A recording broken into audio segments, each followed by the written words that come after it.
예, 안녕하세요. 예, 오늘 날씨가 엄청 추운데, 그럼에도 불구하고 이렇게, 합격 설명에 와주신 선생님들께, 예, 감사하다는 말씀 드립니다.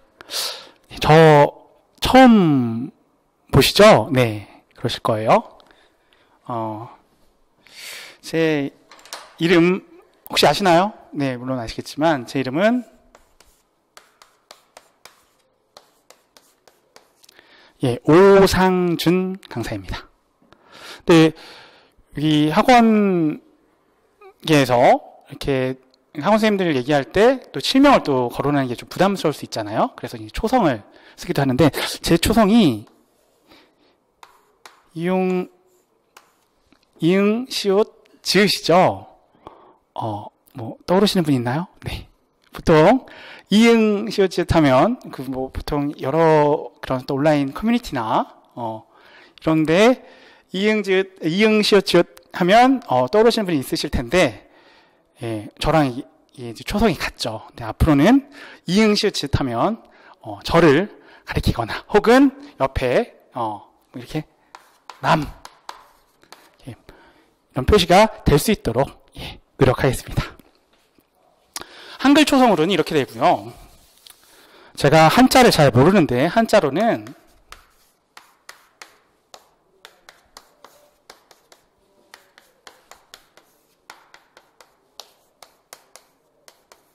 혹시 이거 읽으실 수 있으신가요? 네. 저도 한자를 잘 몰라요. 네. 이 상준이라는 이 뜻은 한자어는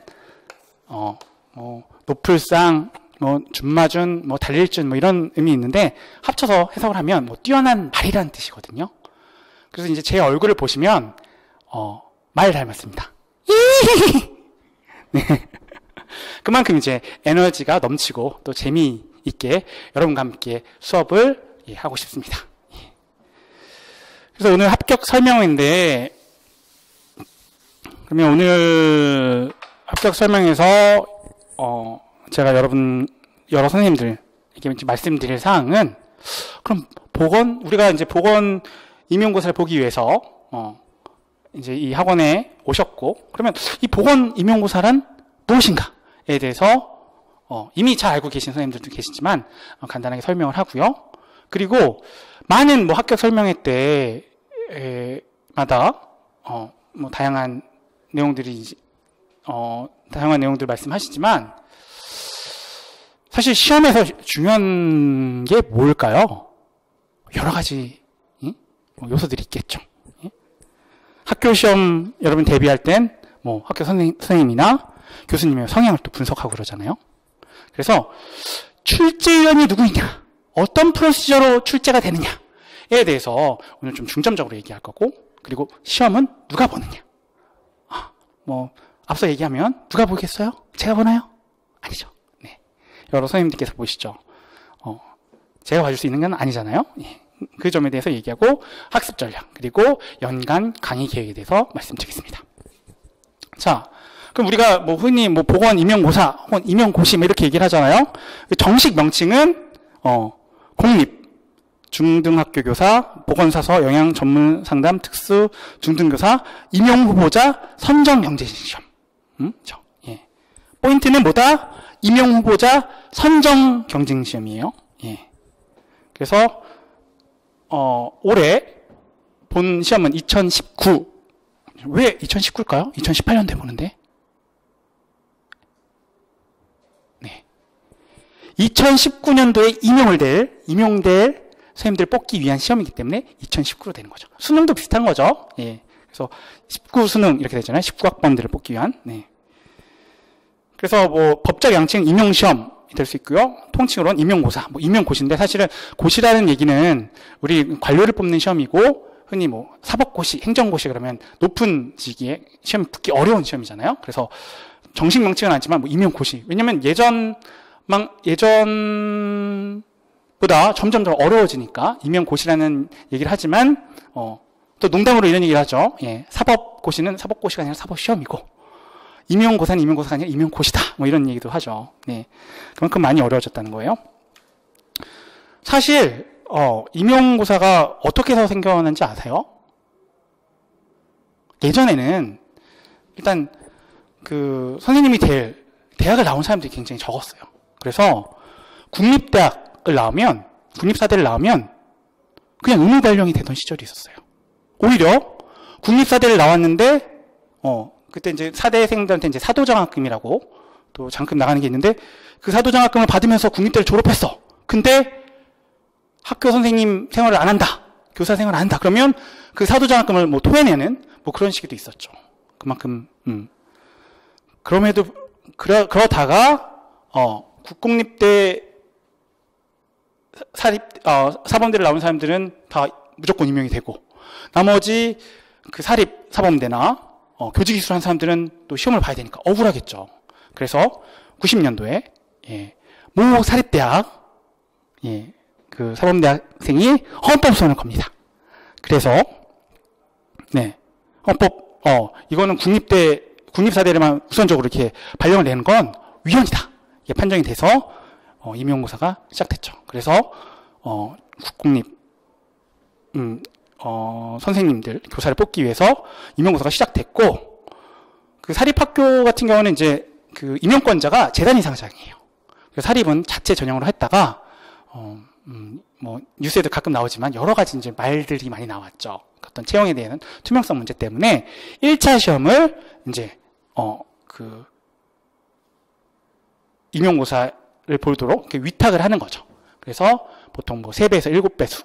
그러니까 그 국공립 같은 경우는 1.5배수를 합격하는데 뭐 3배에서 7배수를 뽑는 거는 사립은 그만큼 뭐 자기네는 지적인 능력뿐만 아니라 다른 부분도 중요하게 보는 부분도 보겠다, 그래서 폭을 넓히는 거죠. 그렇게 되는 거고요. 특징을 보시면 교육학 20점, 뭐 다 아시겠지만 전공 80점. 근데 각 전공 40% 이하 취득한 사람은 떨어지는 거죠. 기본적으로는 상대평가 선발 시험이에요. 그래서 그 외에 몇 명이 뽑는지, 그 외에 지원을 몇 명 하는지, 이게 되게 중요한 요소예요. 근데 이 과락인 경우에는 예전에 만약에 경쟁률이 낮았다, 근데 이 도저히 이 어떤 이런 지식적인 측면이나 학업적인 측면이 이 교사로서 뽑을 수 있는 수준이 안 된다, 그러면 그 1대1이 안 되더라도 떨어뜨리는 거죠. 근데 요즘 같은 경우는 일반 경우 같은 경우에는 워낙 경쟁률이 세기 때문에 의미가 없지만 보건 장애 전형 같은 경우는 1대1이 안 되는 도도 올해도 발생했죠. 그런 경우에 만약에 경쟁률이 뭐 1대1이 안 됐으니까 난 무조건 합격, 이게 아니죠. 과락은 넘겨야 합격을 할 수 있는 거죠. 그런 어떤 최소한의 어떤 그 소양을 검증하는 그런 과락 제도가 있으면서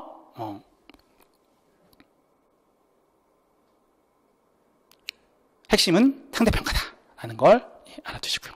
그리고 교육학 20점, 전공 80점이지만 만약에 진짜 전공을 막 사실 불가능한 점수지만 거의 뭐 만점에 가깝게 받았더라도 교육학에서 과락이 나오면 불합격이 되겠죠. 그 점 알아두시면 되겠습니다.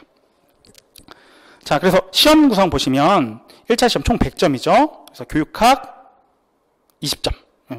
이제 뭐 객관식으로 나오던 시절도 있었고, 지금은 이제 논술 한 문항이고 60분간 봅니다. 그리고 전공 80점. 전공 A 90분, 전공 B 90분. 그래서 2, 3교시를 보죠. 되게 진단 빼겠죠. 그죠? 몇 시간 동안 보는 거예요. 네? 그래서 비교수 교과는 교과 내용학에서 100% 출제한다. 사범대 같은 뭐 교육학 이런 쪽에서 나오지만, 그래서 문항들을 그 2019년하고 2020년에 중요한 또 차이가 있죠. 교육학에는 1교시 60분간 보는 거, 논술형인 거 변함없습니다. 하지만 전공에서 전공 A 2교시에 보는 게 기평 8문항 16점, 서술형 6문항 24점, 총 40점에서 이제 올해 내년 시험이죠. 내년 시험부터는 2교시에 기평 4문항 8점, 서술형 8문항 32점으로 변경이 되고요. 전공 B에서 아주 또 큰 변화가 있는데요. 서술형 5문항 20점, 그다음 2문항 10점, 그다음에 논술형 1문항 10점, 총 40점에서 이 논술형이 요르륵 빠지고, 네. 3교시, 기평 2문항 4점, 그 다음 서술형 9문항 36점, 총 40점으로, 문항에. 이 논술형이 왜 없어질까요? 네, 우리가 적용 능력, 고차원적인 사고 능력을 평가할 수는 있지만, 예, 채점하는데 굉장히 부담되고, 인신청도 엄청나게 하겠죠. 그죠? 네. 그래서 모집 인원의, 1차 시험으로 150%를 선발합니다. 일단은 150, 나는 진짜 면접 2차 잘 볼 수 있는데 하더라도 일단 이 150% 컷에 못 들어가면 시험조차 볼 수 있는 자격을 못 받습니다. 그래서 어떻게든 이 150% 안에는 드셔서 내가 150% 컷에 이왕이면 이제 여기서 더 안정적인 점수를 받아서 안정적으로 합격하시면 좋겠지만 그게 안 된다면 내가 막판 뒤집기를 하겠어. 이런 기회라도 얻으시려면 150% 안에 드셔야 됩니다. 아까 말씀드렸지 사립 같은 경우는 3배수에서 7배수 선발해서 자체 전형이기 때문에 어떤 재단과 학교가 원하는 어떤 교사상에 맞는 분이 뽑힐 수 있겠죠.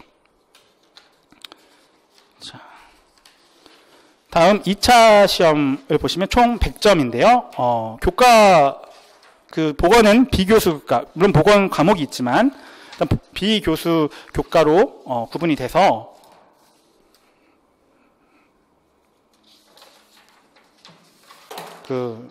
교수학습 지도안 작성 수업실에는 없죠.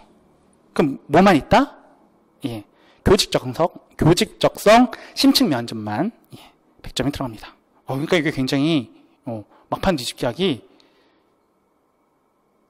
가능한 점수 배분인 거죠. 예. 그래서 1차 합격하시고 근데 1차 합격 발표까지 기다리지 마시고 일단 1차를 보시면 150% 뽑기 때문에 일단은 내가 좀 못 본 것 같다 하더라도 150% 안에 또 들 수도 있거든요.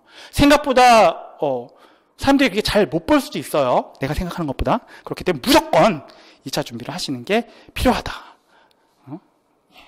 그래도 안 되면 뭐 할 수 없고 그 다음에 또 2차 준비 할 수 있는 거잖아요. 그래서 2차 준비는 꼭 하시는 게 필요하다. 그다음에 내년의 일정은 시험 일정은 정확히 나오진 않았지만 올해 일정을 한번 넣었습니다. 큰 변화가 있을 어떤 이벤트가 벌어질지는 확실하게 우리가 미래에는 알 수는 없지만 이 일정과 비슷할 가능성이 매우 높습니다. 여러분이 실제 이 계획을 하는 공무원이라고 생각해 보세요. 괜히 날짜 바꾸면 여러 가지 걸리는 것들이 많겠죠. 여러분이 나중에 이제 보건교사 해서 공문을 보더라도 작년 거 비슷하게 하면 크게 무리가 없어요. 비슷합니다. 작년하고 올해하고 내년이 비슷할 가능성이 높다. 그래서 올해 같은 경우는 1차 시험을 11월 24일 날 받고요. 발표는 1월 2일 날, 내년 1월 2일 날 나죠. 그래서 꼭 똑같은 이제 요일도 다를 수 있기 때문에 날짜는 약간의 차이는 있지만 거의 비슷할 거다라는 거죠. 그래서 올해 이번 연도 같은 경우는 내년 2차 시험을 실기평가, 실험평가 1월 16일 서울시 경우입니다. 그다음 교수학습 지도안 작성 수업 시간은 1월 22일 날 하고요. 제일 중요한, 우리에게 중요한, 이거는 남의 얘기예요. 아까까지는 남의 얘기였고, 교직적성 심층 면접을 1월 23일 날 볼 예정이죠. 그러니까 시간이 또 충분하잖아요. 1차 시험 끝나고 나서. 그래서 갑자기 여기서 높은 점수를 받아서 1차 때 내가 부족하다! 만회하실 수 있습니다. 그래서 절대 포기하지 마시고 조금 내가 부족하게 보더라도 일단은 2차 시험을 준비를 하시는 게 필요하다고 말씀드립니다. 그리고 그냥 참고적으로 뒤에서도 다시 얘기했겠지만 한국사 능력검정 시험이 3급 이상. 그래서 시험 접수 전까지 꼭 따야 되는 건 아니에요. 접수하고도 따서 이 발표 나기 전까지만 합격하면 되니까. 근데 이왕이면 뒤에서도 얘기했지만 한국사 능력 시험은 빨리 보는 게 좋습니다. 그리고 동점인 경우에는 취업 지원 대상자, 이건 굉장히 적죠. 하지만 2차 시험 성적이 높은 사람. 그렇기 때문에 면접을 또 잘 봐야 되는 이유가 있는 거죠. 그 지원율이 높은 경우에 또 이렇게 동점자로 걸릴 수도 있잖아요. 그렇죠? 네. 그래서 최종 합격은 2월 8일, 내년 2월 8일 10시에 발표할 예정이고요. 자, 아까 말씀드렸듯이 뭐 제가 막 국립사대 뭐 그걸 어쩌라고 지금 뭐 국립사대 은평발령 나는 게 아닌데 라고 자꾸 얘기했던 건 뭐다? 보건 임용고사 자체는 뭐다? 중요 포인트가 장애가 아닌 이상, 장애 전형이 아닌 이상 경쟁률이다. 몇 명 뽑고 몇 명이 지원하느냐가 굉장히 중요하다. 여러분 그 교사에 대한 안정성이나 사회적 대우나 뭐 급여나 뭐 이런 것들은 복지 혜택이나 이런 것들은 크게 해마다 변하지 않았어요. 하지만 어떤 해에는 그 옛날에는 그냥 국립사대를 나온 것만으로도 선생님이 됐었고 어떤 해에는 좀 공부를 덜 해도 붙는 해가 있죠. 왜? 몇 명을 뽑고 몇 명이 지원에 따라 경쟁률에 따라 달라지니까. 근데 지금 어떤 시대예요? 이 문재인 정부 들어서 예전에 보건교사 그 적정 인원보다 굉장히 막 도마다 막 50% 이 정도밖에 안 되던 도도 있고 막 그랬어요. 그러니까 그런 부족했던 적정 인원을 채우는 거죠. 이게 또 정부에서 또 시책이고 그래서 요새 작년, 재작년 대박이 난 겁니다. 530명, 580명. 뭐 국영수보다도 많이 뽑잖아요. 그래서 여러분 물 들어왔을 때 또 저으셔야 됩니다. 지금 이 기회를 잡지 않으면 나중에 똑같은 노력을 해도 합격할 게 불합격이 되고 합격하려면 더 많은 노력을 필요로 합니다. 그래서 지금 좋은 기회를 항상 뭐 나중에 해야지 뭐 나중은 이게 다 그래요. 뭐 학교 선생님뿐만 아니라 대학도 예전에는 간호학과 워낙 많기 때문에 석사학위로도 막 아주 옛날에는 뭐 어서 오세요 이렇게 뭐 교수해달라고 이렇게 오퍼가 들어왔는데 요새는 박사를 받아도 그래서 임용이 굉장히 힘들어졌습니다. 그래서 같은 자리 포지션을 하더라도 가면 갈수록 어려워지는데 지금 최근 그 몇 년 전보다 많이 좋아지는 거예요. 많이 뽑을 때. 그럼 이 기회를 절대 놓치시면 안 됩니다. 그걸 설명하기 위해서 제가 국립사대부터 쭉 말씀드린 거예요. 그래서 뭐 경쟁률은 뭐 시도마다 다를 거고요. 그리고 내가 어떤 지역을 지원하느냐에 따라서 그 지역에 지원하신 분들과 경쟁을 하는 거예요. 그래서 경쟁률을 보시면 다 다르죠. 그죠? 뭐 낮은 데는 5점대부터 뭐 5대 1이 안 되는 곳도 있네요. 충북 같은 경우는 그럼 상대적으로 좀 유리할 수 있겠죠. 근데 뭐 중요한 요소는 뭐예요? 나와의 같은 이 수험자가 누구냐? 나보다 점수 잘 받을 사람이냐 아니냐 이런 게 굉장히 중요한 요소가 될 수 있겠죠. 예를 들어 서울이 올해 77명 뽑았어요. 77명. 그죠? 77명. 그래서 지원자가 일반 665명에서 뭐 8.64대 1. 뭐 9대 1을 치면 이 지원자들 중에 한 11% 정도가 합격할 수 있겠구나 라고 볼 수도 있겠죠. 그렇게 볼 수도 있고 좀 더 극단적으로 보면 어차피 합격은 누구예요? 몇 명이에요? 77명 하죠. 그러니까 76명 6등까지는 전혀 중요하지 않아요. 합격만 봤을 때는. 물론 이제 이 임용고사 성적이 좀 좋으면 발령이 좀 일찍 날 수는 있어요. 그리고 자기 원하는 원하는 지역에 좀 더 날 수는 있지만 일단 중요한 팩트는 뭐야? 합격과 불합격. 그게 중요한 팩트죠. 물론 뭐 수석하고 뭐 차석하고 그러면 좀 더 자신감 좀 더 뿌듯하고 뭐 그럴 수 있겠지만 가장 중요한 요소는 합격이냐 불합격이냐 굉장히 그게 가장 중요한 요소죠. 그래서 76명 6등까지는 성적은 사실은 의미가 없어요. 이 77등의 성적이 누구냐? 그래서 어떻게 보면 8.64대 1인데 665명 지원했잖아요. 665명. 665명 중에 이 76명, 77등 빼고 그러면 얼마일까요? 9. 그다음에 5에서 8. 589명. 그죠? 그러니까 76명 뭐 이분이 뭐 76명까지 뭐 만점을 받든 200점 받든 상관이 없어요. 76등은 상관이 없고 77등 때 이 77등 이 한자를 가지고 589명이 치열하게 경쟁한다. 이렇게도 볼 수 있어요. 이건 너무 극단적이고 사실 그러면 이 점수 분표 생각했을 때 대략 뭐 한 20% 선에서 뭐 한 15명 그리고 이 665명 중에 다 공부를 하고 하는 거 아니잖아요. 시험 삼아 보는 사람도 있잖아요. 그리고 대충 한 사람도 있죠. 그래서 다 고만고만한 한 100명대에서 이 점수가 막 거기 고만고만하게 막 몰려 있을 거 아니에요. 그죠? 그 정도 우리가 일반적으로 막 너무 막 초우수했던 사람은 어떤 뭐 유형은 시험에도 잘 붙는 사람이잖아요. 시험에 강한 사람들 있잖아요. 그건 다 차지해 놓고 이 정도의 치열한 경쟁이다. 그 점수에 고만고만해. 아예 여기에 이 100명은 이제 막 좀 전혀 막 시험 삼아 공부를 하거나 그냥 뭐 다른 일 하면서 그냥 대강 시험이나 한번 보자 라는 사람들도 있고 어느 정도 이제 공부를 하는 사람들 경쟁을 보면 이 정도로 볼 수 있다. 근데 이런 것도 어느 정도의 공부량으로 합격을 하냐라는 거에 결정짓는 가장 중요한 요소가 몇 명 뽑느냐 그리고 몇 명이 지원하느냐 이게 중요하다. 왜? 상대평가고 중요한 포인트는 선발을 위한 시험이니까. 이거를 또 말씀드린 건 이제 출제에 대한 것도 다 연결이 되기 때문에 말씀을 드리는 겁니다. 자, 그래서 간호사 국가시험은 뭐 여기에 이제 계시는 수업을 들으시는 분은 뭐 4학년도 있으실 수 있겠고 좀 더 빠르신 분은 3학년도 있을 수 있겠죠. 3학년 때부터 뭐 가능하다면 물론 뭐 실습하시고 과제하시고 벅차지만 그래도 내 꿈을 위해서 3학년부터 시작을 하면 좀 더 유리할 수 있겠죠. 어차피 뭐 전공 공부하는 거니까. 그죠? 그래서 3, 4학년, 2년 공부해서 뭐 졸업하자마자 합격하다. 뭐 이런 목표를 가질 수도 있죠. 실제로 왜냐면 이게 꼭 그 교원 자격증과 뒤에서도 얘기하겠지만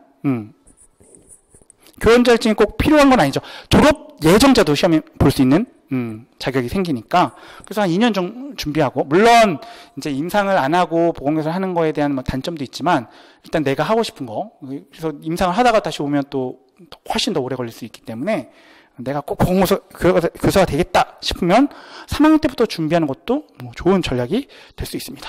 네. 그리고 발령이 이게 임용 후보자 선정 시험이잖아요. 이 시험 붙었다 다음 날부터 선생님이 되는 건가요? 아니죠. 임용 후보자 등록 명부에 그냥 이름만 올리는 거예요.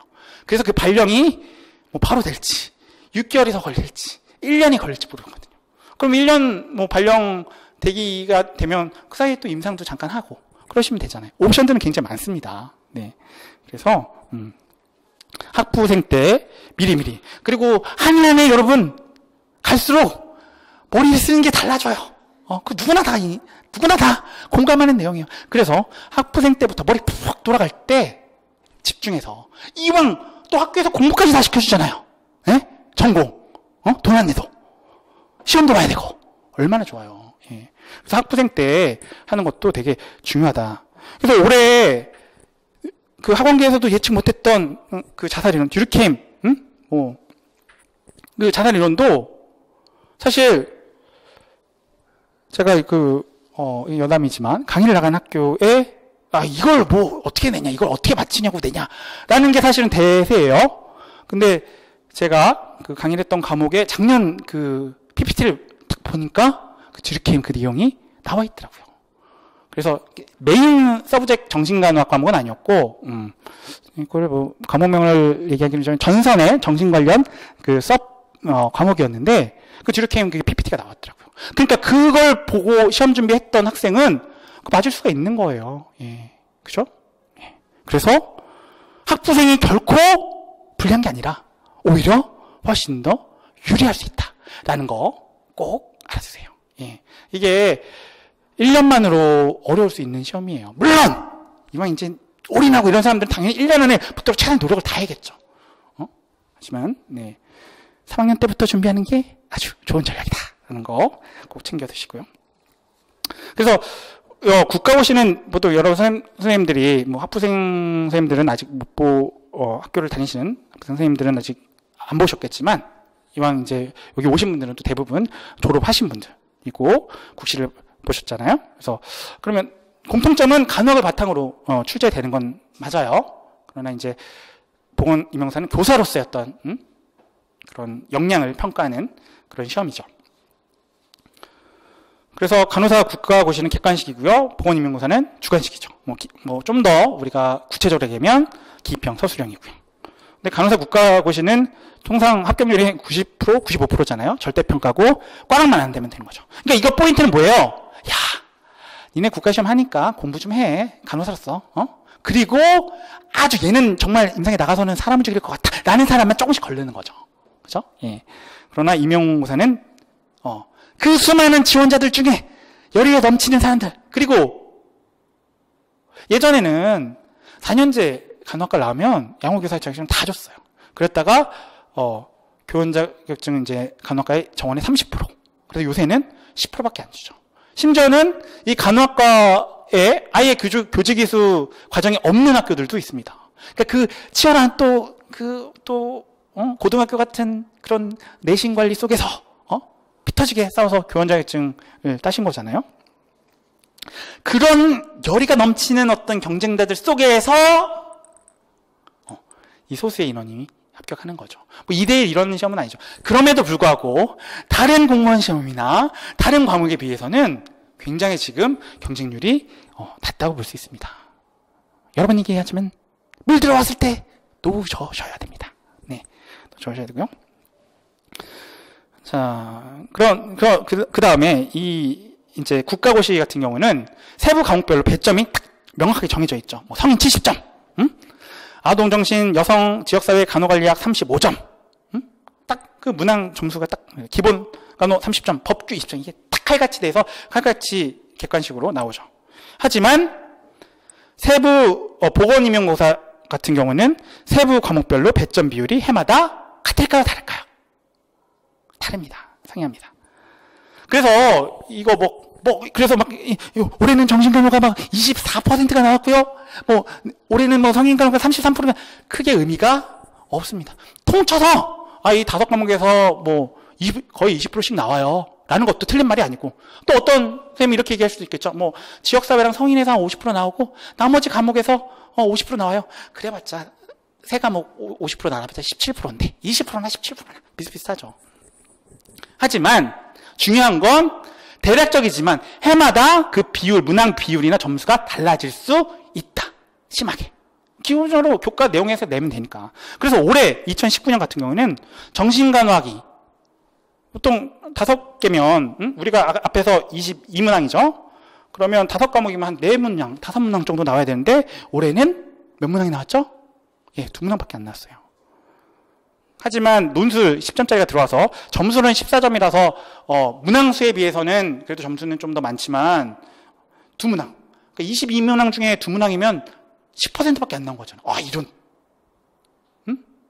아니 그냥 20%씩 나오면 4-5문항 나온다는데 왜 2문항밖에 안 나와? 이런 질문을 가질 수 있어요. 그거에 대해서 출제가 어떤 식으로 되고 누가 출제자냐에 따라서 그 프로시저를 이해하면 이런 일이 왜 벌어지는구나 라는 걸 여러분 이해할 수가 있습니다. 자, 출제 기간 보시면 이게 시험에 나온다는 그런 거 아니에요. 간호사 국가고시는 보건의료인 국가시험원에서 하고, 보건임용고사 같은 경우는 한국교육과정평가원에서죠. 많이 들어봤죠? 또 뭐 출제하죠? 공무원 시험도 하지만 이게 수능도 출제하는 곳이에요. 예. 그래서 사실 2012년에 이제 우린 수능도 바빠 죽겠는데 무슨 임용까지 하냐 막 해서 못하겠다 막 거부하고 막 그것 때문에 또 난리 난 적도 있었습니다. 자, 그래서 보건임용고사는 어떻게 출제되고 채점이 되는가? 이게 사실은 되게 중요한 포인트예요. 왜? 우리가 지피지기면 100점 별승이라 누가 출제되고 어떻게 출제되는지를 알아야 여러분 수능을 내신 대비를 하는 방법과 수능을 대비하는 방법이 다르잖아요. 그렇죠? 예. 비교수 교과로 큰 틀은 그래요. 교과 내용이 100% 출제되고요. 흔히 국시 과목하고 비슷하죠. 지역사회 간호학. 근데 이거를 좀 더 지역사회 간호학을 또 세부적으로 보면 학교보건이나 보건교육학도 지역사회 간호학에 포함된다고 볼 수 있죠. 그죠? 근데 성인 간호학. 크게 보면 성인이고, 응급 노인, 기초, 이런 것도 성인에 우리가 함께 포함할 수 있잖아요. 정신간호학, 아동간호학, 여성 건강간호학. 이렇게 포함될 수 있겠죠. 그리고 2015년 개정 교육과정에서, 보건 과목이 있잖아요. 창의적 재량 활동으로 중학교에 있고, 그죠? 선택 과목으로 있기 때문에 여기에서 올해도 출제가 됐죠. 그래서 이 부분에 대해서는 여러분 그 페이지 수가 많지는 않지만 출제되는 비율을 생각을 하면 꼭 보셔야 돼요. 그리고 직접적으로 문제가 출제되지 않더라도 내가 어떤 방향으로 이런 교육과정이 있으니까 이런 부분이 중요하겠구나 라는 키를 잡고 뼈대를 잡는데 굉장히 중요하기 때문에 여러분 시간 나실 때마다 물론 크게 보면 강론서를 다 보시는 게 좋겠죠. 좋을까요? 네, 물론 이거에 대한 뭐 의견이 있겠죠. 강론서를 다 해서 완전하게 다 외운다. 그런 사람이 시험 당연히 잘 보는 건 당연합니다. 근데 강론서의 양이 네, 후덜덜 하죠. 예. 그렇기 때문에 그리고 여러분 많은 양을 사실 여러분 이제 졸업하시고 그랬지만 우리가 간호학과에서 많이 배우지만 막상 졸업하면 생각나는 게 별로 없어요. 왜 그럴까요? 너무 많이 집어넣어서 그래요. 그게 우리가 머리가 나빠서 그런 게 너무 많은 양을 집어넣다 보면 남는 게 없을 수 있어요. 하지만 여러분 어딘가 유전자 어딘가 속에 장기기억 속에는 여러분 무의식 속에는 또 좀 남아 있을 수 있죠. 그걸 여러분 꺼내서 수험에 최대한 활용하는 게 필요한 거죠. 그래서 이거는 뭐 시험 자료에는 논란의 소지가 될 수 있을까 맞는데 2018년 8월경에 연합뉴스에서 나왔었죠. 뭐 공립교원 임용고사 전반적인 공정성인 확보 뭐 좀 어렵다 뭐 이런 내용들이 나왔었는데요. 근데 이런 것도 그 상황을 생각을 하면 이해가 돼요. 자세한 거는 제가 언급을 하면 또 불편할 수 있기 때문에 검색을 해보시고. 그래서 출제자 선발을 보시면 중등 임용시험 출제 인력풀을 활용한다 이렇게 돼 있어요. 그죠? 인력풀을 활용한다. 그러면 활용하는데 제일 중요한 요소가 뭘까요? 일단 대상 및 자격으로 한번 볼게요. 대상 및 자격을 보시면 다음 중 하나에 해당하는 자. 그래서 조교수 이상의 자격을 소지한 대학의 전임교원. 흔히 여러분들의 이제 학과 교수님들 되실 수 있겠죠. 다음 정부 출연 연구기관 또는 국공립 연구기관 연구원. 그리고 국공립 사립교원. 그러니까 임용고사 출제하는데 그 국공립 교원만 되는 게 아니라 사립교원도 돼요. 사립학교 선생님도 되는 거예요. 교장, 교감, 교사 장학관, 연구사, 연구관 다 되고요. 5년 이상의 교직 경력자. 또 출제위원이 될 수가 있습니다. 그래서 저는 한 가지 꿈이 있습니다. 지금 여기 수강하시는 여러분이 임용에 합격하셔서 5년의 경력을 쌓은 다음에 이제 임용고사 인력풀에 지원을 하셔갖고 출제자가 되시면서 저와 이제 얘기도 쭉 하시면서 어떤 교원 임용고사, 보건 임용고사의 출제 방향에 대해서 서로 논의하면서 이렇게 출제자가 되셨으면 좋겠습니다. 그래서 이런 방향으로 가야 되지 않을까요? 이런 논의가 해서 여러분의 후배들을 정말 바람직한 방향으로 임용고사를 대비할 수 있도록 하면 좋겠습니다. 그러면 일단은 뭐 대학원을 가셔서 뭐 석사, 박사를 하시는 게 그 출제위원 선발되시는데 유리하겠죠. 그리고 또 한 가지 뭐 팁을 드린다면 지역사회나 교육학을 하면 이 출제자 선발이 되기가 쉬울까요, 어려울까요? 좀 어렵겠죠. 왜냐면 그럼 인력풀이 많아지니까. 그러니까 오히려 좀 희귀한 뭐 정신이나 아동이나 여성 이런 쪽을 하시면 이게 이제 자격은 받고 이런 자격을 가진 인력풀 중에서 이제 지원하겠죠. 인력풀 중에서 제일 중요한 1번이 뭐예요? 이 인력풀이 되면 후보자의 일정. 이게 제일 중요합니다. 후보자 일정. 여러분 이제 생각해보세요. 수능도 그렇고, 뭐 앞으로 뭐 바뀔 수 있지만, 이 평가원에서 출제위원으로 선발이 되면, 뭐, 이건 이제 공식적으로 된 거 아니까, 그냥 우리가 상식적으로 유치하는 거예요. 한 3주 정도? 그냥 저는 공식적인 건 이게 나타난 게 없으니까. 3주 정도? 어딘가? 외부와의 차단. 왜냐면 그 시험 문제가 유출되면 안 되잖아. 외부와 완전하게 차단된 곳에서, 예를 들면 뭐 어떤 콘도나 이런데, 그런데 있어서 막 그런, 뭐, 마치 거기가 시험 출제가 아닌 것처럼, 뭐, 공사중 뭐 이런 거 간판 세워질 수도 있겠고요. 그런 곳에서 3주간 합숙을 하셔야 돼요. 외부의 통제도 되고. 이 일정이 되냐? 이게 가장 중요한 포인트예요. 근데 여러분 애가 어린데 3주간 만약에 여러분 교수님이실 수도 있고 학교 선생님도 되실 수 있는데 애가 어린데 3주 동안 할 수 있을까요? 어렵겠죠. 그리고 학교 교수님도 마찬가지예요. 일이 안 그래도 많고 치여지시는 교수님이 3주간 출제를 간다?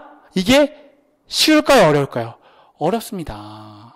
물론 학교 측에서, 그래. 그 아주 보건교사 출제라는 아주 역사적 사명을 띠고 하시니 교수님 꼭 하세요. 이렇게 배려를 해주면 좋겠지만 학교 측에서는 뭐야? 아니 이 교수님은 왜 학생들 지도 열심히 할 생각 안 하고 왜 출제를 갈 생각해? 이렇게 생각할 수도 있죠. 물론 시간 강사로 채울 수도 있지만 그 업무는 그 교수님의 업무는 또 동료 교수님이 떠안을 수밖에 없는 거예요. 그게 굉장히 어렵다고요. 오히려 학교 선생님 같은 경우에는 기간제를 3주를 쓰면 물론 3주 기간제 쓰면 행정 업무를 주기는 어렵겠지만 일단 법적으로는 행정 업무를 줄 수 있게 돼 있잖아요. 그러니까 오히려 덜 부담될 수도 있겠죠. 그죠? 그래서 여기 특히 이제 학부생 선생님들도 계신데 학부생 선생님 학과에 갑자기 11월 이 임용고사 때쯤 해갖고 어느 교수님이 3주간 안 보이셔. 그리고 갑자기 강사님이 오셔. 전혀 못 보던. 그러면 그 교수님이 임용 출제에 들어가실 가능성이 있다고 볼 수 있겠죠. 그죠? 예.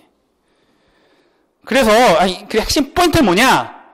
이게, 이 후보자 일정 문제가 3주간, 그리고 사실 누가 특히 여성 선생님이나 교수님들 3주간 이렇게 숙박되는 거, 고립되고, 그런 거 좋아하시는 분도 계실 수 있죠. 남편도 안 보고 애들도 안 보고 골치 아픈데 그런 분들 계시겠지만 이 일정 맞추기가 굉장히 어렵습니다. 그 다음 전공, 경력, 재직학교, 출신교예요. 출신교는 맨 나중인 거죠. 너무 이렇게 한쪽으로만 무슨 대학 하면 또 이렇게 되니까 좀 쿼터를 맞추죠. 요새는 대학 임용할 때도 그 출신 학과 예를 들면 무슨 대학 무슨 학과는 지원할 수 없음. 아예 이게 쿼터제로 나요. 너무 한 학과가 독식하는 걸 좀 막기 위해서. 그죠? 그런 것도 하지만 그건 나중 문제예요. 가장 중요한 건 후보자 일정. 근데 이 일정을 채우는 게 쉽다 어렵다? 어렵습니다. 물론 전공도 고려를 합니다. 이왕이면 물론 이제 교육과정평가원에서 간혹 박사님 계시겠죠. 그 담당하시는. 하지만 출제위원은 아니시잖아요. 그분이 낼 수 있는 건 아니잖아요. 조언이나 검토는 할 수 있지만. 그러면 여러분 아까 말씀드렸죠. 성인, 모성, 아동, 정신 그 교수님들이 계실 거 아니에요. 그래서 이걸 출제할 때, 5명이 출제한다면 그러면 모성 한 분, 아동 한 분, 정신 한 분, 지역사 한 분, 이렇게 골고루 교수님들이 딱 들어오면, 선생님이나 교수님 들어오면 좋겠는데, 그걸 맞추기가 쉬울까요? 어려울까요? 어렵다고요. 그러면, 이 과목별로 비중의 차이가 그의 출제위원에 따라 달라질 수가 있을까요? 없을까요? 있다고요. 이런 현상이, 이렇기 때문에 올해는 그 과목 좀 적었다 그러면 정신을 구하기가 굉장히 어려웠나 보네 라고 볼 수도 있습니다. 제가 명확하게 얘기는 이게 그렇다 얘기할 수 없지만 우리가 합리적인 추론을 할 수 있다고요. 예. 그렇죠? 예. 그렇기 때문에 우리가 정확하게 어떤 비율에 대해서는 알 수는 없지만 그래도 5과목에서 골고루 출제될 수 있구나 라는 그 중요한 부분을 포인트로 잡고 왜요? 올해는 이랬으니까 내년에는 또 다른 과목이 더 많이 나올까? 그럴 수도 있고, 아닐 수도 있어요. 그 출제위원이 간영한 인력풀에, 원래는 이제 그 기사를 보면, 원래는 3배수에서 추첨을 통해서 위원이 선정되는데, 출제 일정이 이렇게 안 맞는데, 그러면, 내셨던 분이 또 들어가실 수가 있겠죠. 그리고 그분에서 또 평가원에서 사람 구하기 어려우니까, 좀 아시는 분 좀 하세요. 그러면 연락할 수도 있고, 그런 식으로 또 될 수가 있겠죠. 그래서 그 감사원에서 그런 부분에 대해서 좀 지적을 한 그런 어떤 기사도 났었는데, 이게 꼭 그 평가원의 문제가 아니라 이게 출제에 있던 툴이 그렇기 때문에 그런 상황이 어쩔 수 없이 벌어지는 거예요. 예. 이런 프로시저를 이해해야 올해는, 모성이 나왔으니까 내년에는 더 많이 나온다. 이런 얘기는, 이 프로시저를 이해하면, 어떻게, 이런 상황 때문에 이런 일들이 벌어지는 것을 자연스럽게 이해하실 수가 있습니다. 그리고, 참 중요한 포인트 중에 하나가, 그 대상 중에서, 이 출제할 수 있는 대상 중에서 가장 중요한 거. 최근 3년 이내에 초, 중등 교사 임용시험 관련 상업용 수험서, 예상 문제집, 집필하거나 임용학원이나 영리 목적의 인터넷 방송 등에서 초중등 임용고사 시험 관련 강의나 특강을 한 경험이 없는 자. 그래서 뭐 제가 막 운이 좋아갖고 강의를 하다가 내년에 막 임용이 됐어요. 그래도 이 출제위원회 선발이 될 수 있다 없다? 없습니다. 이 얘기를 왜 하냐? 그래서 노량진에 계시는 선생님들, 뭐 노량진뿐만 아니라 뭐 전국에 계시는 이제 보건 임용 하시는 선생님들이 이런 뭐 정리나 얼마나 그 중요한 내용도 잘 예측하시고 하시겠어요. 하지만 절대 출제위원이 될 수 있다 없다? 없습니다. 없으면서 이 출제위원의 이 랜덤화 그렇기 때문에 예측하기가 어렵습니다. 그래서 이걸 뭐 쪽쪽기식으로 예측해서 요것만 공부한다. 이런 수업 방식은 보다는 정말 중요한 부분이고 우리가 누가 봐도 여기에서 나올 부분, 중요한 부분, 그런 걸 우리 흔히 A급, B급이잖아. 그 부분에 중점을 하고 그렇다고 이 부분만 하긴 또 그러니까 이 부분을 완벽하게 한 다음에 다음 C, D급에 대해서 볼 수 있는 그런 전략을 세우는 게 중요하다는 걸 설명하기 위해서 제가 서론이 길었습니다. 네. 자, 그 다음 채점 방식. 이게 객관식적으로 탁 하면 점수가 나오는 건 모르겠는데 채점 방식도 중요합니다. 논술이 이번에 없어졌잖아요. 채점 방법. 이거는 교육과정 평가원에서 나와 있는 내용을 그대로 적은 거예요. 공정하고 객관적이며 정확한 채점 업무 수행을 위한 채점 시스템 운영. 네. 이게 그죠. 이런 목표는 하지만 쉽지 않겠죠. 절차는 채점위원 워크숍도 하고, 문항의 평가, 목표, 채점 기준, 모범단을 숙지하고, 채점위원 간의 동일 답안의 가채점 실시, 가채점 결과에 대해서, 채점위원들의 비교 협의를 통해서, 채점 기준 일치도 재고, 채점위원 간의 신뢰도 확보, 릴라이블티 중요하죠. 여러분 평가에서 중요하고, 교육에서 중요하잖아요. 그죠. 하지만, 그래서 최대한 신뢰를 확보하려는 이 눈물겨운 평가원의 그 노력을 우리는 알 수가 있습니다. 하지만 마지막에 보시면 채점 수정 보완 다 좋은 얘기고요. 채점위원 3인의 독립 채점이죠. 확정된 채점 기준에 따라 하나의 답안에 대하여 3인이 독립적으로 채점 후 평균 점수를 산출한다. 이 평균 점수를 산출한다는 건 무슨 얘기일까요? 3명의 점수가 같을 수도 있고 다를 수도 있다. 그래서 같은 답안이지만 0.8점을 주는 위원도 있을 수 있겠고 0.6점을 주는 위원도 있을 수 있겠죠.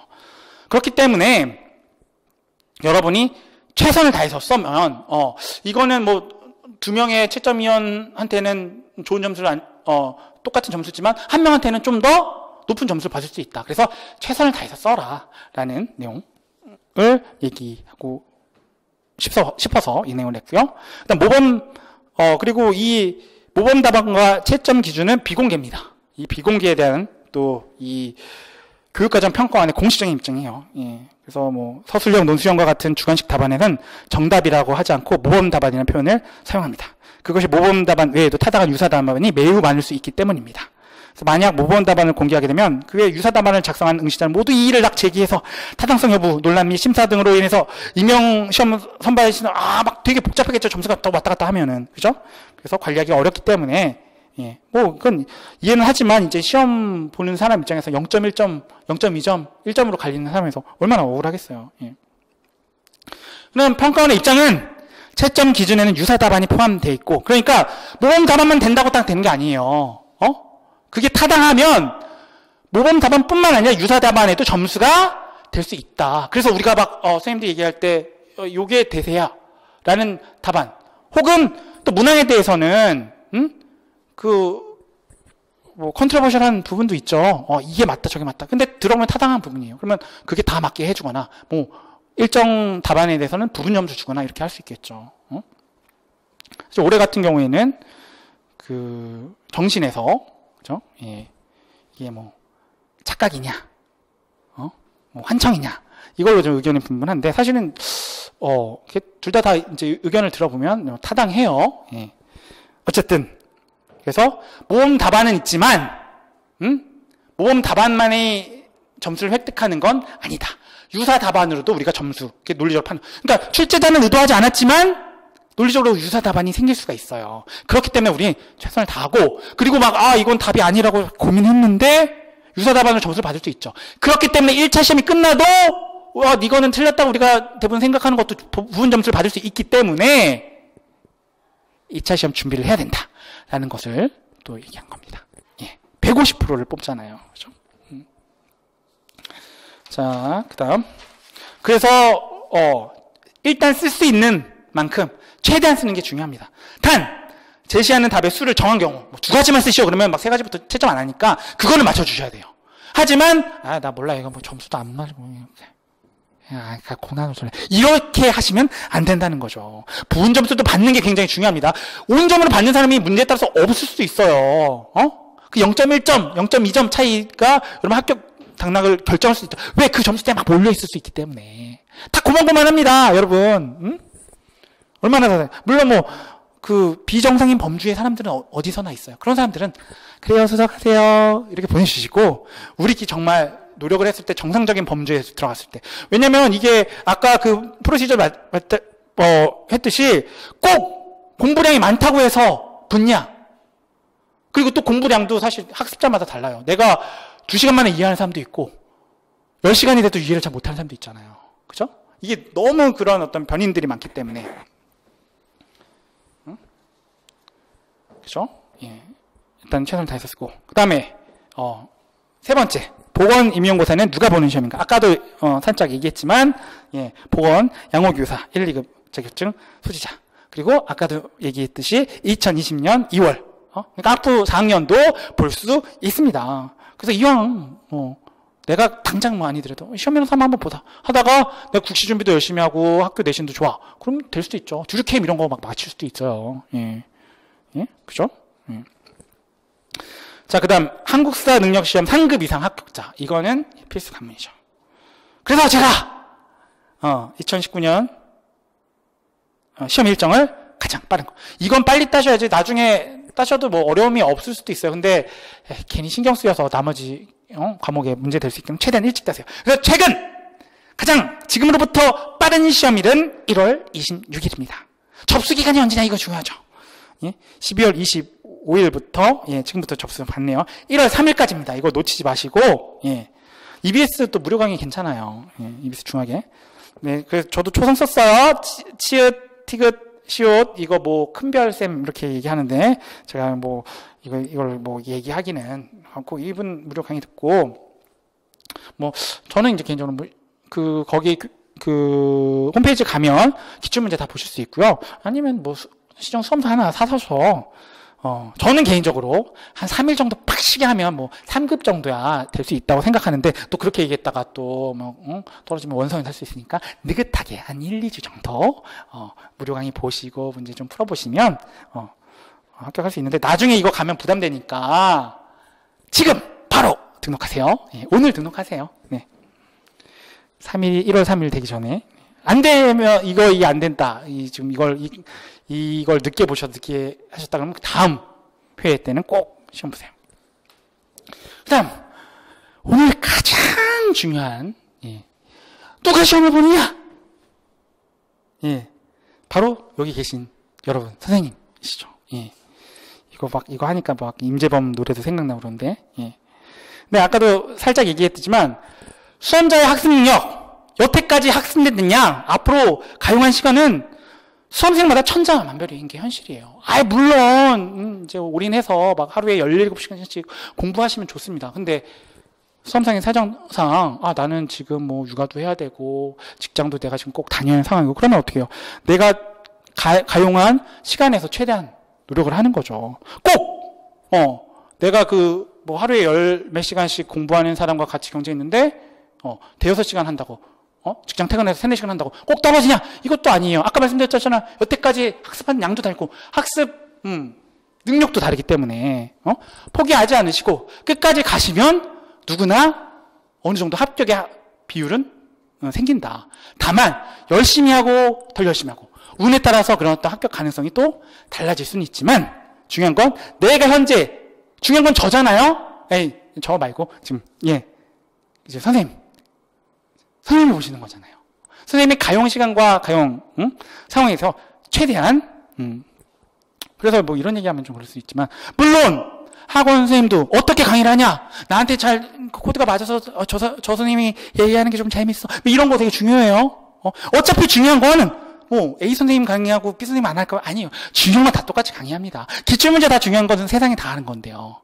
그런데 같은 컨텐츠를 강의하더라도 저 선생님한테 들으면 뭔가 좀 약간 더 기억에 남고 좀 더 재밌게 하시네? 그런 분들한테 듣는 게 중요하죠. 그런 그런 강의를 하시는 분의 어떤 역량, 컨텐츠도 중요하지만 저는 개인적으로 이런 분들 무지하게 많이 할 수 있지만 여러분 그 학습하는 사람의 어떤 태도나 열정 이게 더 중요하다고 저는 또 개인적으로 생각하거든요. 그래서 어떤 선생님 강의를 들어도 떨어지는 사람이 있지만 어떤 선생님 합격한 사람은 어떤 선생님 강의를 들어도 붙습니다. 그만큼 열정적으로 노력하는 사람들은 진짜 노력한 사람들은 막 강의를 안 들어도 붙을 수 있죠. 왜 힘들지만 홈트레이딩 막 열심히 해서 막 몸짱 되시는 분들 있잖아요. 근데 그런 분들이 실질적으로는 확률이 굉장히 적습니다. 사람이라는 게 다 비슷하잖아요. 헬스장이라도 끊어놔야, PT라도 끊어놔야 억지로라도 하잖아요. 그런 게, 그리고 나 혼자 며칠은 할 수 있어요. 근데 이게 장기적 싸움인데 혼자서 하기가 굉장히 어렵습니다. 여러분 등산 혼자 가라면 얼마나 힘들어요. 에베레스트산. 누군가 같이 뛰어주고 같이 공감해주고 얘기해주고 소통해주는 게 굉장히 장기 레이스를 하는데 중요합니다. 그래서 저도 최대한 그런 부분에 있어서 서포트를 해드릴 거고요. 그리고 중요한 포인트, 이미 통제 불가능한 거, 이미 지나간 거. 여러분 그 출제가 누가 될지 어떻게 해요? 내가 더 자신 있는 과목인데 그 과목에 출제 교수님이 안 뽑혀서 그럴 수 있죠. 하지만 그거는 여러분이 통제할 수 있는 부분이 아니잖아요. 그래서 통제할 수 없는 거, 이미 지나간 거, 이런 거에 너무 신경 쓰지 마시고 통제 가능하고 여러분이 변할 수 있는 것에 내가 4시간밖에 못 낸다 그러면 4시간 동안 얼마나 죽을똥살똥 더 집중을 해서 할지 그게 오히려 어설프게 막 멍하고 잡념과 불안해서 있는 12시간보다 훨씬 더 효과가 좋을 수 있습니다. 그렇기 때문에 그런 분들이 붙을 수 있는 거예요. 네. 내가 악착같이 해서 4시간이고 마련했는데 내가 이걸 어떻게 그냥 보내. 이런 마음가짐을 하시면 더 불굴의 효율이 나타날 수 있는 거죠. 그래서 통제 가능한 변화시킬 수 있는 거. 예를 들면 육아를 하시는 분이면 좀 약간 그런 또 남편분이나 시어머니 이게 좀 더 그래서 서포트를 받을 수 있는 거죠. 이것만 좀 더 달라. 얘기를 하실 수 있는 거예요. 그런 거 통제 가능하잖아요. 그래서 수험 준비에 각자의 위치에서 꼭 나는 1년에 아니라 2년 코스로 2년 정도 안에만 붙으면 좋겠다 라고 하시면 그리고 막 이런 거 있죠. 또 A라는 선생님 전에 들었었는데 그때는 떨어졌고 B라는 선생님 수업을 드리는 이번에 붙었어요. 이런 얘기 있어요. 그러면 A라는 선생님보다 B라는 선생님이 더 잘 가르치나? 이라고 생각할 수도 있는데 실제로 그럴 수도 있어요. 더 코드가 맞는 걸 수도 있겠고 그러면 그 A라는 선생님과 같이 했던 시간이 버리는 게 아니라 축적돼 있어서 그런 건 아닐까 라는 생각도 했어요. 왜? 그러면 A라는 선생님한테 A라는 선생님한테 들었고 떨어지고 B 선생님한테 들어서 합격한 사람은 또 있을 수 있겠고 반대로 B 선생님한테 들었다가 떨어졌는데 A라는 선생님 들어서 합격한 사람도 있을 수 있잖아요. 물론 자기한테 코드가 맞는 것도 중요하지만 여러분이 공부한 건 어디 가서 버리는 건 아니에요. 어디선가 쓸 수 있습니다. 네. 그렇죠? 당장 올해 합격을 못하더라도 그때 공부했던 것들이 제수에 다시 한번 봤을 때 합격했을 때 그대로 내가 임용돼서 현장에 나갔을 때 쓸 수 있는 거죠. 네. 자, 그다음 심신의 관리가 매우 중요합니다. 얼마나 또 여러 가지 생각하면 12시간에 내가 이거 다 마련했었어. 그런데 이게 본전 생각이 나겠죠. 그래서 더 불안해갖고 집중을 못할 수도 있어요.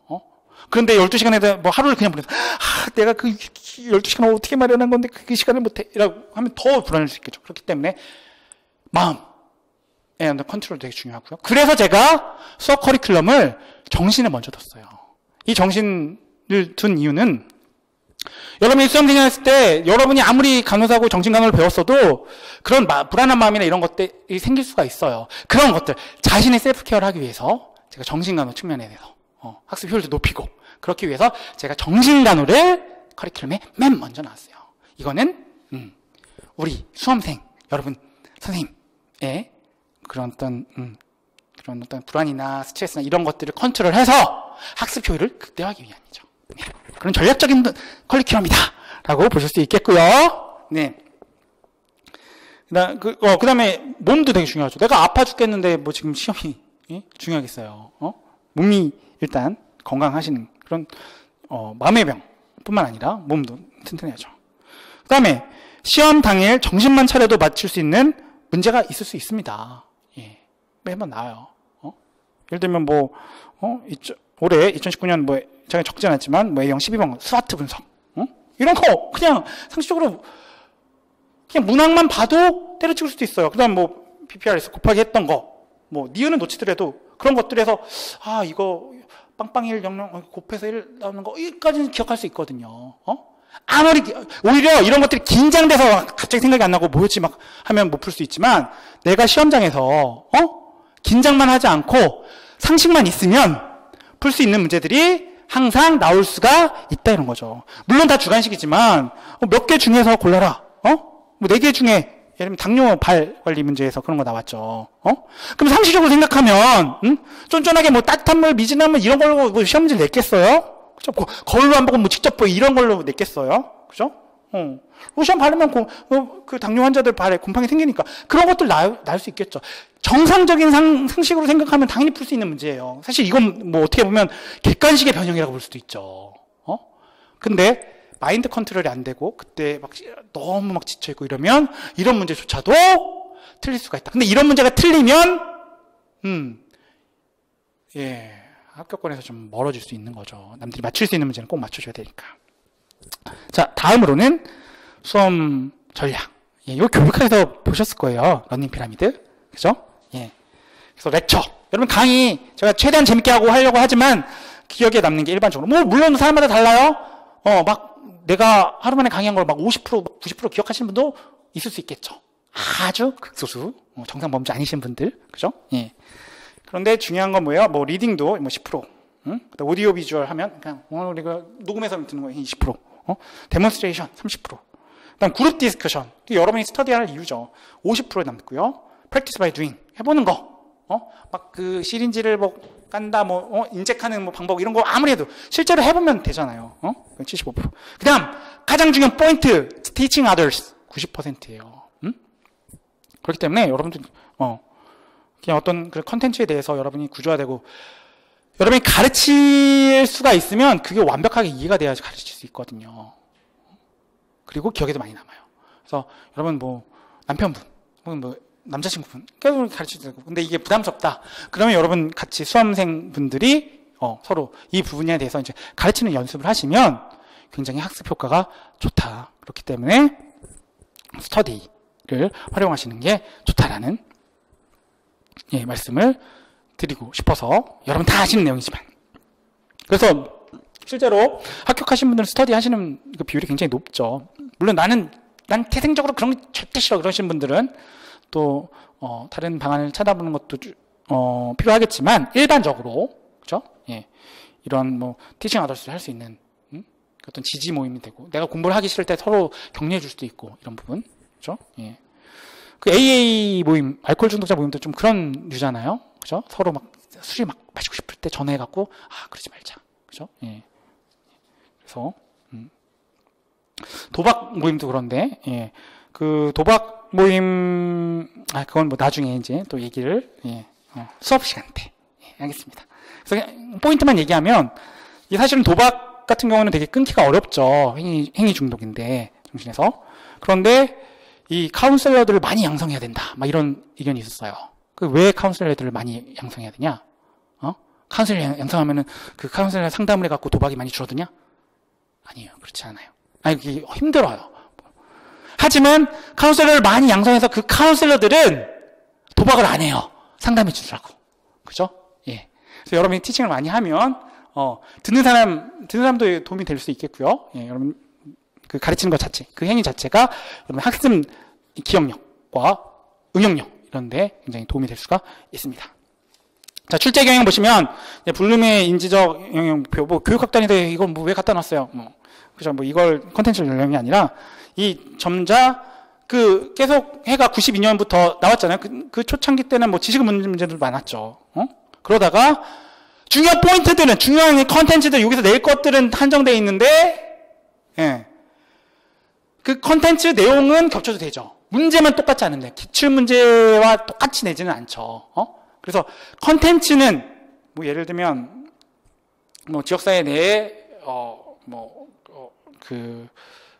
중요한 포인트들이 있을 거 아니에요? 뭐 얘는 건강증진 개념이다. 그러면 문제, 문항이나 그런 건 다르지만 어떤 그 중요한 컨텐츠들은 정해져 있기 때문에 그 컨텐츠를 다 벗어서 낼 수는 없겠죠. 그죠? 그럼 뭐 안면타동도도 떨어지잖아요. 그렇기 때문에 같은 컨텐츠인데 문항이나 이런 걸 달라지기 때문에 다르게 해야 되기 때문에 결국은 뭐다? 이 고등 정신 능력을 측정하는 좀 더 그 지식에서 뭐 지식 이해에서 뭐 적용 분석까지 이렇게 높아지는 그런 고등 정신 능력을 묻는 문항들이 점점 더 높아지고 있다라는 거. 그렇게 하기 위해서는 단순한 암기가 필요한 것도 있겠죠. 좀 청킹해서. 근데 그것보다는 어떤 지식에, 여러분들이 공부하는 지식을 구조화할 필요가 있다. 뭐 마인드맵이나 이런 걸로 인해서. 이게 가장 좀 중요한 포인트 중에 하나입니다. 낱낱이 이렇게 날라지는 게 아니라 묶어져 갖고, 안 날아가게. 요거 하면, 이 뭉탱이로, 그래서 잘 안 떨어지게. 그리고, 문항을 풀 때, 활용될 수 있게 하시는 게 중요합니다. 다음, 물론 뭐 약간 객관식 비슷하다는 문제도 있고 뭐 여러분 포기하지 마세요. 앞에서 얘기했지만 기본적으로 기입형, 선수형, 주관식이잖아요.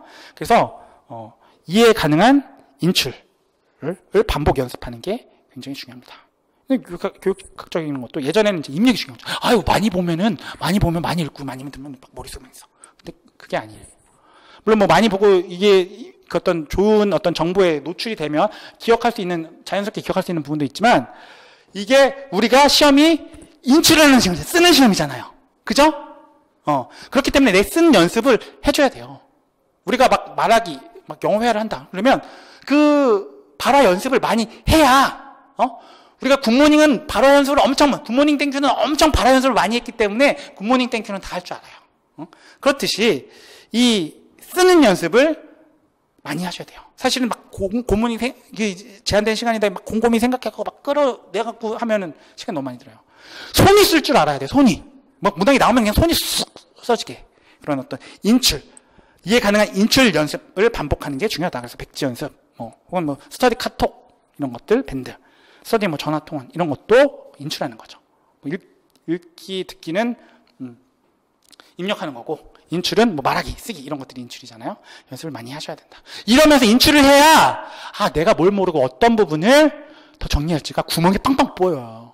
여러분 학습은 뭐예요? 내가 아는 거 자랑하는 게 중요한 게 아니라 막 집합만 막 수학인데 막 집합만 막 까맣게 하면 안 되잖아요. 그죠? 내가 구멍이 어떤 부분인지를 알아야 돼요. 그러니까 공부하면 알수록 알 수 있는 거죠.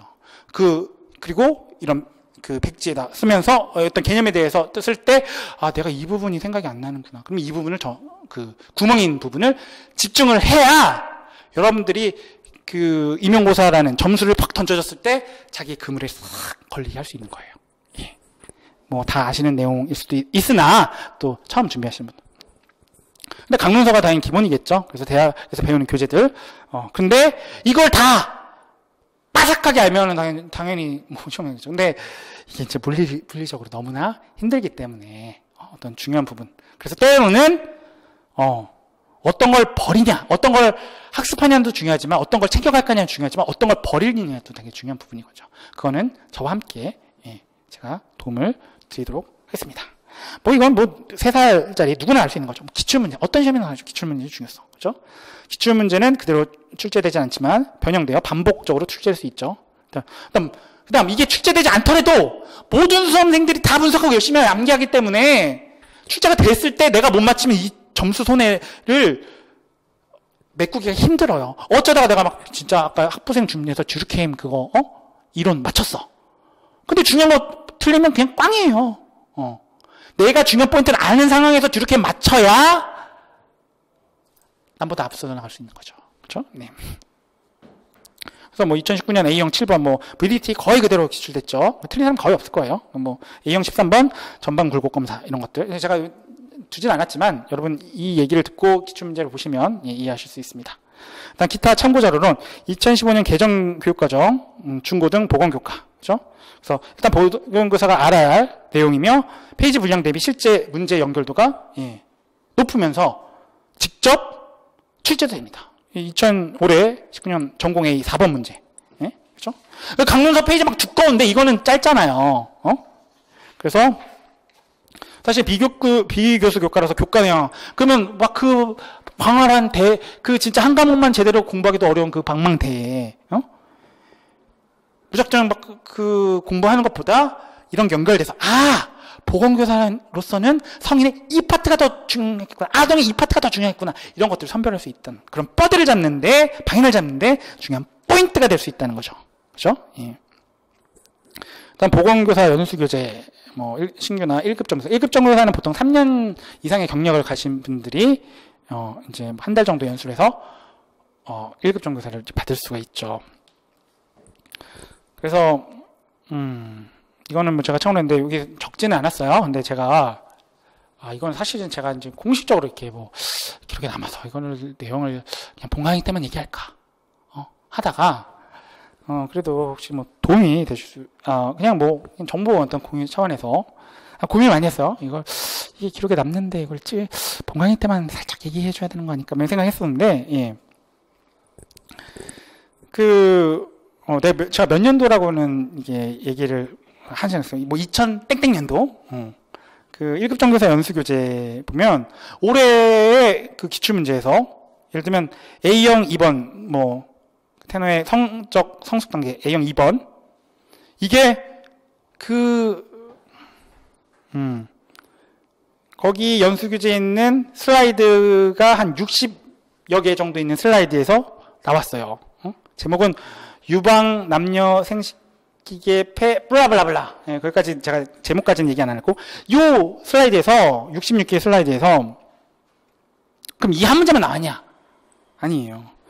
물론 여러분 기초적으로 공부했던 사람 다 맞출 수 있는 문제였지만 칸디다성 질염도 칸디다 균에 의해 질염으로 여성의 75% 이상이 경험하는 흔한 질염 이렇게 포인트에 딱 명시가 돼 있었거든요.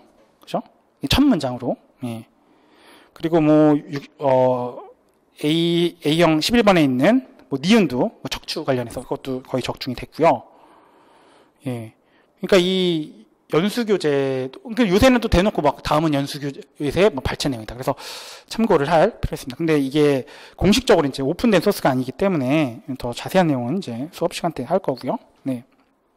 그러면 그 해년도에 이것만 맞췄냐? 아니에요. 이것만 포함되어 있냐? 아니에요. 1번 홍역도 페이지 100쪽에 나왔고요. A형 8번 유행성 이하선염. 물론 이게 가장 기본 개념이기 때문에 다 공부를 하실 수 있어요. 하지만 이게 보건교사 자료는 보건교사서 어떤 걸 교육해야겠다라는 그 타겟을 잡고 한 자료를 만든 거잖아요. 그죠? 그렇기 때문에 우연히 겹쳤을 수도 있지만 이 짧은 슬라이드에서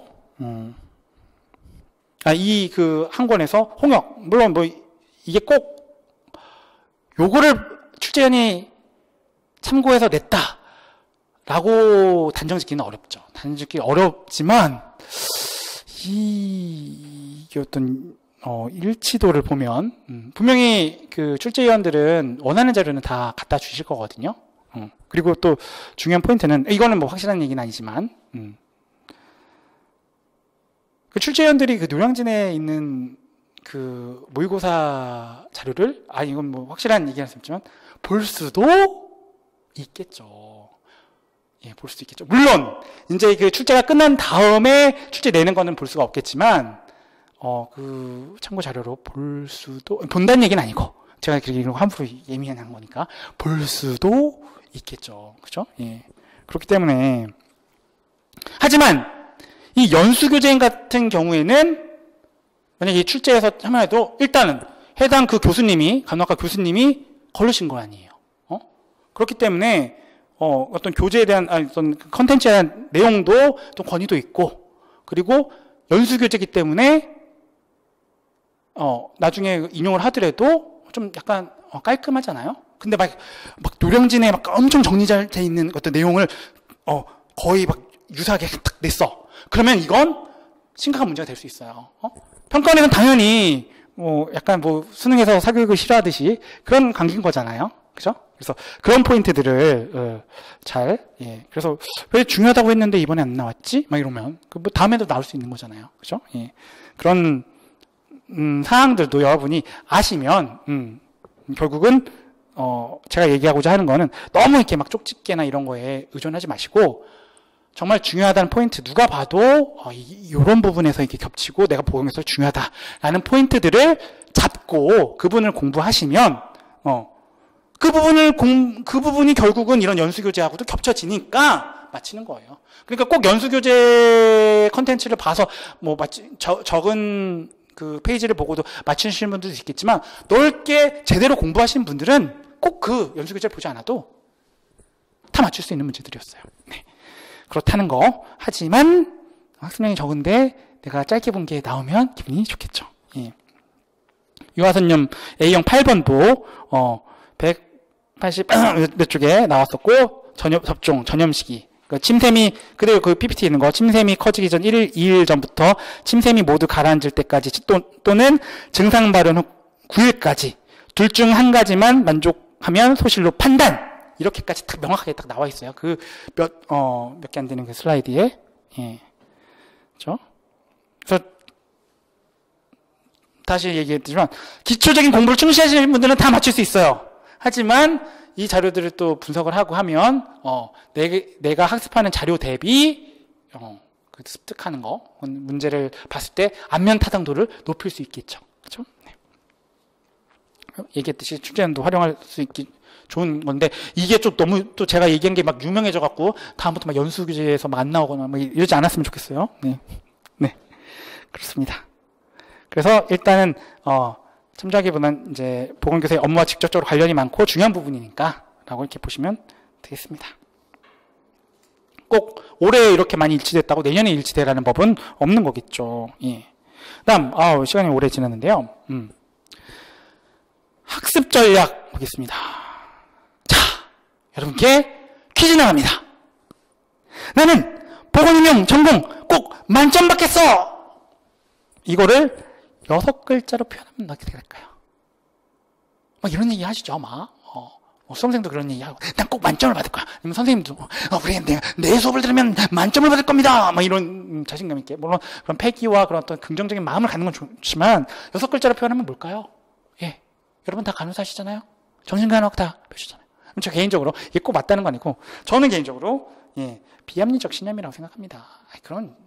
그런 비합리적 신념을 갖고 있으면 자기 마음이 더 그런 거죠. 내가 아닌 나를 탐하고 이러면 그런 데서 나의 어떤 정신적 문제가 생기는 거예요. 오히려 나는 뭐뭐도 수석을 하겠어. 이거는 좀 더 실현 가능한 목표예요. 왜냐하면 만점자가 없거든요, 보통. 그래서 더 이제 반복되는 내용이지만 광범위한 범위에서 빈출 내용 중심을 A, B급을 선택과 집중. 이거 중요한 얘기죠. 예. 어느 정도 된 다음에 튼튼하게 만들어 놓고 거기서 막 그 내용에서 탁탁 던졌을 때 다 받아 먹은 상태에서 나머지 CD급을 걸러주는 거죠. 공부를 해주는 게 필요하다. 예. 그 과정을 하는데 제가 최선의 노력을 다하겠다는 것을 약속드리겠습니다. 반복되는 거죠. 남들이 못 맞추는 문제를 운 좋게 하더라도 남들이 거의 맞추는 문제 틀리면 꽝이에요. 남들이 다 틀리는 문제들은 뭐 D급, F급 이런 거는 틀리셔도 당락에 크게 좌우가 되지 않습니다. 여러분 100점 맞으려고 하는 시험 아니에요. 이 등수 싸움이에요. 상대평가예요. 예, 그렇습니다. 그래서 마지막으로 시간이 오래 지났는데 연간 강의 계획서 보시면 1, 2월 1월에는 정신. 제가 정신을 왜 한다고요? 여러분의 마음관리. 마음관리 굉장히 중요합니다. 불안하고 흔들릴 수도 있고 그렇죠. 자기한테 직접 적용하면서 또 정신강화 개념도 익힐 수 있게 나한테 적용하면서 다시 또 자기가 느끼는 것도 많을 거예요. 그러면서 머리에 쏙쏙 들어올 수 있게 제 노력을 할 거고요. 그 다음 메인 과목이죠. 지역사회간호학. 보건교육과 학교보건 포함해서 나갈 거고요. 그 다음 그래서 금요일 때는 이론반 아까 계속 얘기했죠. 뭐의 중요성? 기출문제 중요성. 수요일 날은 기출문제를 할 거고요. 교재는 제가 출판되기 전까지는 프린트 교재를 무료로 나눠드릴 예정입니다. 그럼 3, 4월에는 아동간호학과 성인간호학. 4월, 5월은 성인간호학. 이게 분량이 크잖아요.